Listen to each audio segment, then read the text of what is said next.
New York Rangers Swedish forward Lias Andersson has requested a trade. Okay, let's not do it like that. No, let's just call him Lias Andersson like we do with Elias Pettersson, because technically speaking, these Swedish names, it's Elias Pettersson technically, but, because it's a anglicized viewer base, we're not going to do that. It pisses everybody off. Lias Andersson has requested a trade out of the New York Rangers. He is no longer with the club, according to Darren Dreger, and Rangers general manager Jeff Gorton will use the holiday freeze to assess the market. Now, first things first, when I initially saw this, my reaction was, what the heck? Lias Andersson wants a trade? Why? Then I had to take a look at it, actually understand why he wants a trade. Let's go over why he wants a trade here, because believe me, there are reasons as to why Lias Andersson would want a trade. First off, let's talk about what Andersson has done in the past, because that is kind of an important thing right here. Lias Andersson was a 2017 first-round draft pick, drafted 7th overall. Yeah, that's a really, really good draft pick. 7th overall in the 2017 NHL Entry Draft, and if you want to know who else went in that draft, the guys who were drafted before him, hey, it's Cale Makar, it's Elias Pettersson, it's Heiskanen. If you want to take a look at the guys drafted after Andersson right away, Casey Mittelstadt, Owen Tippett, Velarde, Netjosh, Nick Suzuki, Eric Brandstrom. So this is a player who was included in that really, really nice looking draft.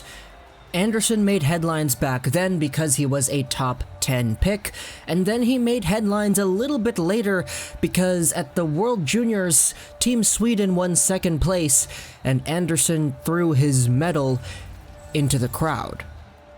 Yeah, you remember that. I covered that 2 years ago. That was the weird moment where everybody was kind of divided amongst people who were like, yeah, no, what the hell are you doing? That's terrible sportsmanship. That's really uncalled for, and sure, you can do what you want with your medal. It's technically not, illegal to throw it in the stands.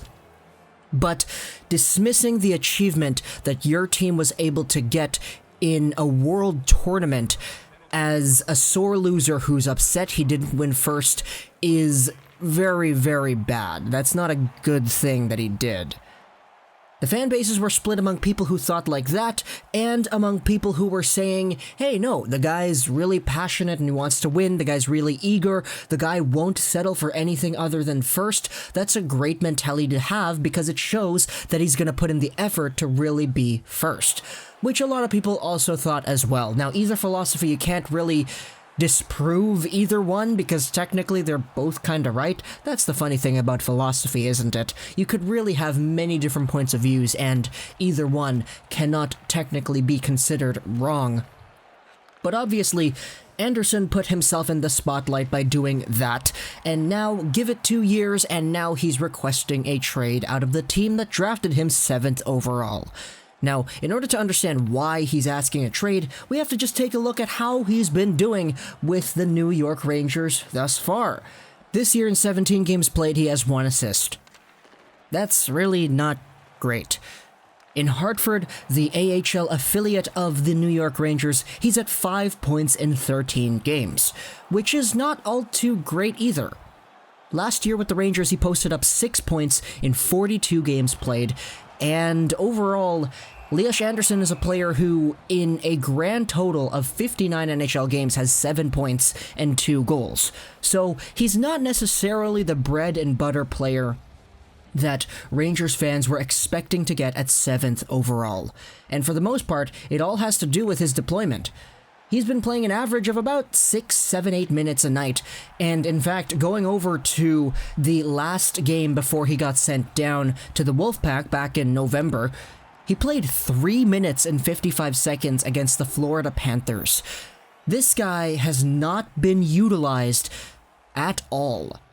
And when he was utilized in the NHL, playing games up to 12 minutes a night or whatever, he's been playing 4th-line minutes. He was being played mostly with Michael Haley, Greg McKegg, and Brendan Lemieux. I'd be willing to bet money that the majority of people watching this video who aren't Rangers fans don't even know who Michael Haley is. He's been playing fourth line minutes and it's not been pretty.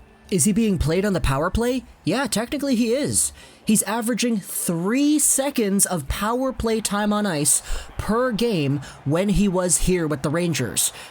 Meanwhile, he's averaging a full 2 minutes per game short-handed during his NHL stint. So you could tell that the Rangers were really trying to develop Andersson as this two-way, defensively minded player, when previously in the SHL, Lias Andersson was more of a guy down the middle, more of a two-way guy, a guy who could do those defensive things, but also get on the board.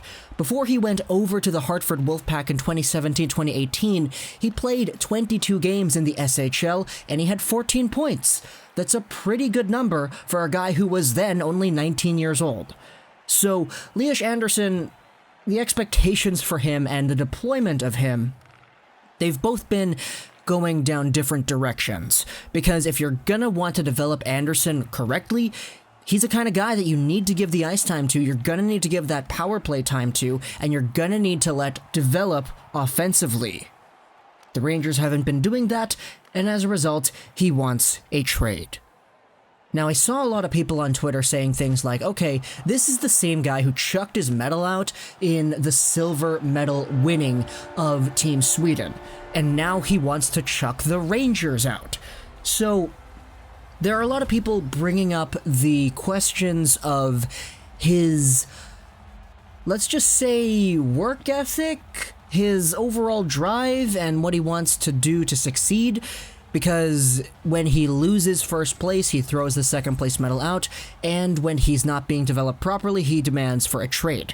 That's something that a lot of people are saying. I don't necessarily agree with that. I think that any other player in these circumstances would demand a trade, because it's not surprising to me that he wants a trade based off of how he's been treated in the Rangers and the Wolfpack organization, but at the same time, it doesn't paint a pretty picture when you see that this is the same guy who chucked his medal out. So, overall, I'm not surprised, but at the same time, it's not necessarily something that I would label. Now, what could Lias Andersson fetch in a trade? Well, I'm gonna be honest, not too much. The guy is in a pretty bad rut right now, as he is being developed poorly, but you gotta remember, this guy is still a 7th overall draft pick in 2017. This guy, retrospectively, is supposed to have more value than Casey Mittelstadt, than Gabriel Velarde, than Nick Suzuki, than Martin Necas. This is the kind of guy who was drafted before all of these guys, so he's supposed to be more valuable.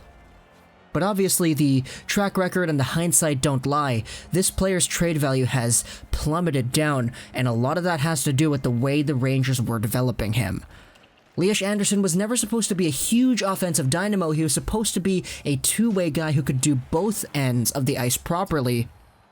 But if you're the Rangers and you're only focusing on one of these assets, then you're setting your guy up for failure. And you take a look at what he's been doing in Hartford, it kind of reflects just that. Only 5 points in 13 games with the Wolf Pack this season, when he was statistically a much better player with that team. He's still only 21, so he still has a long ways to go before people actually start calling him a bust, because, let's face it, if he does keep up like this for the next few years, he will get that label. But you gotta remember, this is a guy that a lot of people were comparing to Elias Pettersson before they made the SHL full-time. This is a guy that a lot of people were saying could be at that level because in his draft -1 and in his draft year, he was already playing in the SHL. That was above guys like Elias Pettersson, and in fact, that was a pretty good record for a guy that probably established a good enough rating for himself to be drafted 7th overall. Nowadays, things are a little bit different, and I don't blame the guy for asking for a trade, but it's all boiling down to what exactly he's going to fetch back and how he's going to rebound from this.